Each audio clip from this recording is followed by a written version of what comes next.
Greetings watch nerds, and it's time to talk watches. Today we'll be doing a shootout between two very popular watches, the Orient Kamasu and the new Seiko 5 SKX replacement. Now, it's fair to say that there's been a lot of controversy over the new Seiko 5 in that it replaces the SKX, a very popular model between enthusiasts which like to mod their watches. So, anyway, without any further ado, let's turn the camera and see what's what. So here we go with the shootout. I've divided things up into some categories. Each will have a vote from 1 to 10, according on what I think is my opinion on that particular category. So let's start with the first category, value and price. Now here the Seiko gets a 7 and the Orient gets a 9. I mean, you will not find a better value price, a better valued watch rather than the Orient. I had it for 180 euros, which is an absolutely incredible price. The Seiko, I had to haggle to get 260 euros. Taking into account that the Orient has 200 meters of water resistance, a sapphire crystal, screw down crown, I mean, the value is incredible. So the Orient wins here with a solid 9, Seiko a 7. If Seiko had put a sapphire crystal and maybe given a better water resistance, but then again, this has not happened. So if the Orient, if you were to find the Orient at a higher price, maybe 240, I would knock a point off that.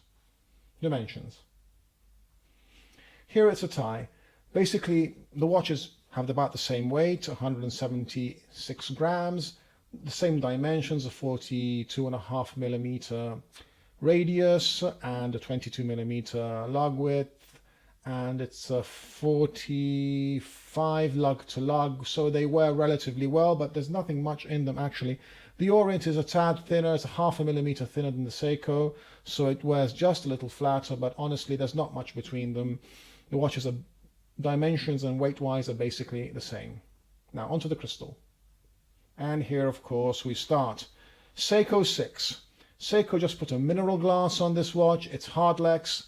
We're all fed up with hardlex. There's nothing hard about hardlex. I mean, hardlex is about as hard as a 90-year-old who's run out of a supply of Viagra.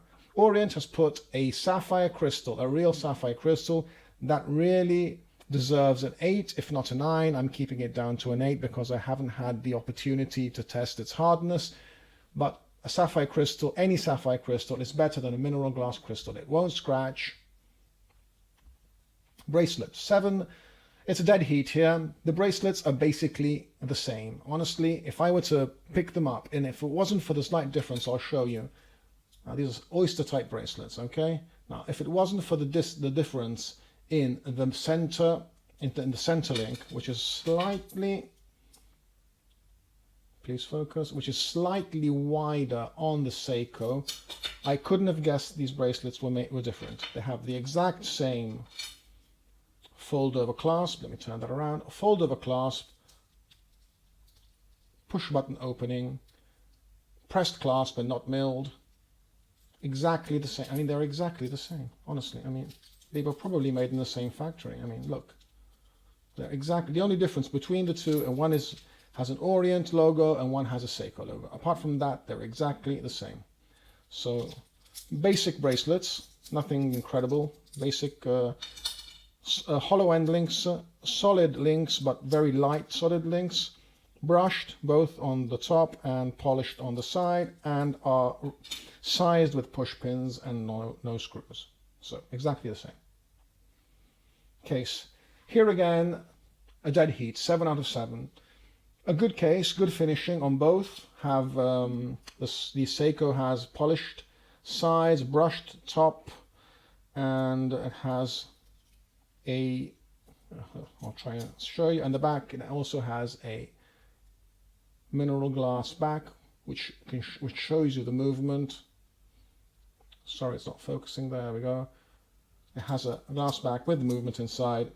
A nice touch Seiko. Not that the NH35 is a particularly attractive movement. It doesn't look really good, and nobody's going to be looking at it anyway because you're going to be wearing it on your wrist. Orient, same goes for Orient. Again, polished sides, brushed top, a good job of brushing, and it has a logo on the back instead of the Seiko glass. There we go. It has a, don't know if you can see that, there is a logo of a, what looks like, I don't know, it's probably the Kamasu. There you go, whatever that is.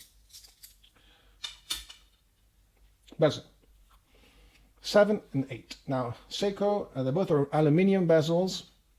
They're not ceramic bezels, and I just give the edge over to Orient because they had the good sense to put a Lume pip in the top. There you can see that. The Seiko has no Lume pip, so it won't be able to do any timing in the dark. Apart from that, they're basically the same. They have 120 clicks per round. The Seiko has a slightly better action to it. It's quite tight and it has a nice sound. The Orient is slightly tinier. It has a kind of, I don't know if you can hear this, I'll try. It's a slightly, it doesn't sound as good, but it's very solid though. It has the same action as the Seiko, but it's going to get an extra up mark because it has a Lume pip. Okay, dial and hands. Here the Seiko wins by a smidgen. Both the Orient and the Seiko have incredibly well finished dials. They have semi-applied markers. They're painted on, but they actually have a border on, so they look as though they're applied, so I'll call them semi-applied. They have a lot of Lume, and the Orient, they have applied, the Orient, both the Orient and the Seiko have the logo, which is embossed, not embossed, sorry, it's applied and not painted. Here, and also Seiko. Sorry about the focusing, guys. God. Please focus. There we go. Okay. This is the green dial, and this is a black dial. I don't know if you can actually see that on camera. They both have a dated complication. The Seiko dial, in its favor, has an inside chaptering, which I'll turn it around like that, which the Orient does not have. So I'll give it an extra mark for that. I'll also give it the half a mark for the chaptering, and another half a mark because the finishing of the dial on the Seiko is just slightly better than the Orient, but there's not much in it actually. It's more a matter of taste. The Orient dial is also finished quite well. It's a sunburst black, so it's tough to see it here, but in the outside light it has a fantastic sunburst dark grey black effect. Lume, well actually Lume 8, they have basically the same Lume, with a slight edge maybe to the Seiko, just a slight edge. I'll drop a Lume shot in now.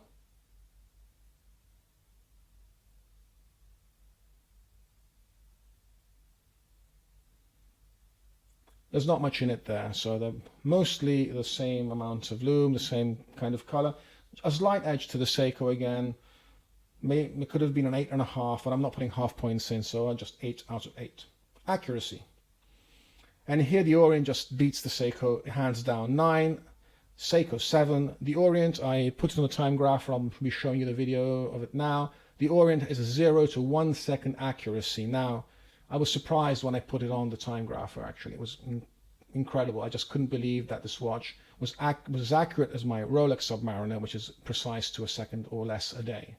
The Seiko was my +5, -3, so it's well within the NH35 specifications, but it's just no match for the Orient. Now, having said this, your mileage may vary because honestly, these are not regulated watches. They kind of come out of the factory if it's in the tolerance, they'll just go through, so they're not going to be regulating it unless it's outside the tolerance, which is like 45 seconds. So these are two good ones. The Orient is a better one. I'm going to give it 9. If it were in the Seiko specs, it would have got an 8 or a 7, but with 1 second to 0 seconds, it's incredible. On to brand. Here, the Seiko is the winner. There's no two ways to put it. The Seiko brand is just miles ahead of Orient. Orient is a good brand. It has a good history, has an incredible history, and it has an enormous following, actually. I was surprised to see how many Orient aficionados there are on internet, and I posted one of my best posts on Instagram with the most likes and comments was actually a post of my Kamasu with a Lume shot, with a daylight Lume shot. I was surprised that I got so many positive comments and so many likes. But the Seiko is a better brand. So 9 out of 10 for Seiko, 7 for Orient. It's putting up a good fight there for the brand, but you can't even, in Italy, you can't even find it in shops. You have to buy it online. That just gives you an idea of how badly Orient is treating its brand. And the last one, Coolness. Coolness, this is very subjective. I just think the Seiko looks better. It's cooler with any dial, the green dial, the red dial, the black dial. It's just better looking. It's much cooler than the Orient. It's a more toolish. I like the Orient as well. I wouldn't have bought it if I didn't like it, but I think that's the bezel with these, just the bezel is little, it has these, extra, these bigger indents at the 5 minutes, and the numbers aren't as good looking as the Seiko's number. I like the Seiko's numbers more, probably because it reminds me of the SKX, but I think both of them on the wrist are very, very good looking watches. The Orient is toolier, the Seiko is more fashionable, more good looking, I think cooler, and I think it deserves an extra point on the Orient. So let's see what the total is. 83 for the Seiko, 86 for the Orient. That's very, very close. Keep into account that if the Orient, you would have to pay, if you pay more for the Orient, I gave it just a 9 on the value.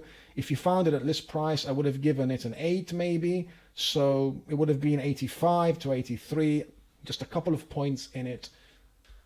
So there you have it, the Seiko 5 and the Orient Kamasu. Very, very closely spec'd, a very, very close shave. Which one should you buy?